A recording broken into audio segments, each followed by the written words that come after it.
Madam Speaker. Thank you. Thank you very much, Your Eminence, Archbishop Oskowski, and we were together yesterday talking about global warming. Mr. Ambassador, mostly I want to address my remarks to Alice, to Rose, and Yvette, the survivors who were with us today.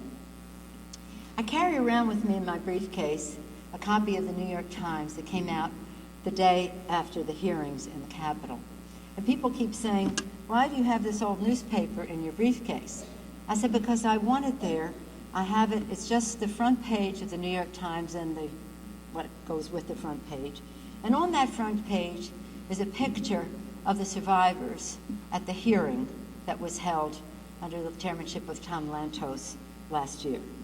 And I want to have that as a constant reminder of what happened that day and how happy I was about it. Our work is not finished. There's much more to be done.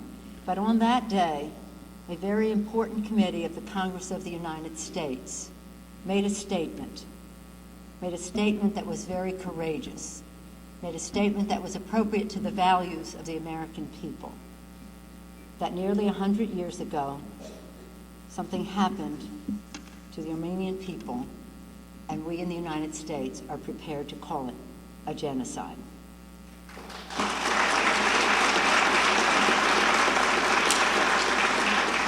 So I look at that picture and I think of what must have been going on in the minds of those survivors, what they had seen such a long time ago, and what they are thinking now that we are trying to finally get that recognition.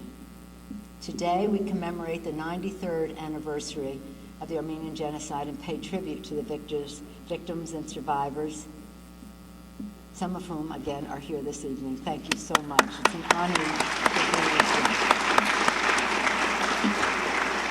you. We know from their testimony and historical records that the Armenian Genocide was conceived and carried out by the rulers of the Ottoman Empire from 1915 to 1923. It is estimated that more than 1.5 million Armenian men, women, and children were killed, and that more than 2 million others were expelled from their homeland. International observers and diplomats, including the U.S. Ambassador Henry Morgenthau, and you know this so well, watched a nightmare unfurl and provided detailed accounts about, quote, a campaign of racial extermination, end of quote. The Consul General at the time, Jesse B. Jackson, a name that's easy to remember for many of us, but the Consul General at the time testified similarly to what he saw. A grave injustice was committed, and the fact that our nation has not officially recognized these crimes as just genocide is really a disappointment.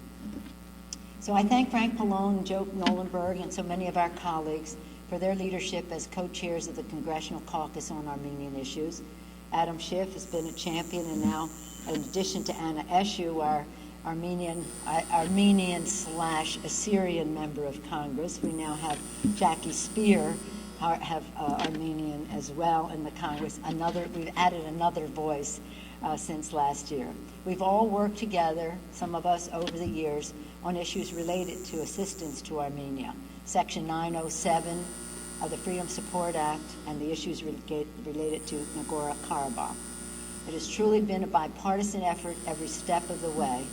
I'm so grateful to the Ambassador for his leadership and for being here for his excellent representation of Armenia.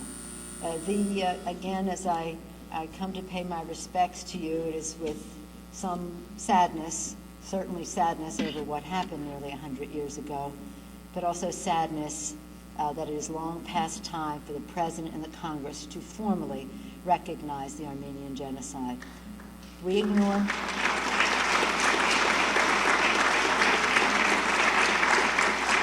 we ignore history, then we are destined to repeat the mistakes of the past. You know, many times people said to me when we were bringing this up, and since then, why are you doing this?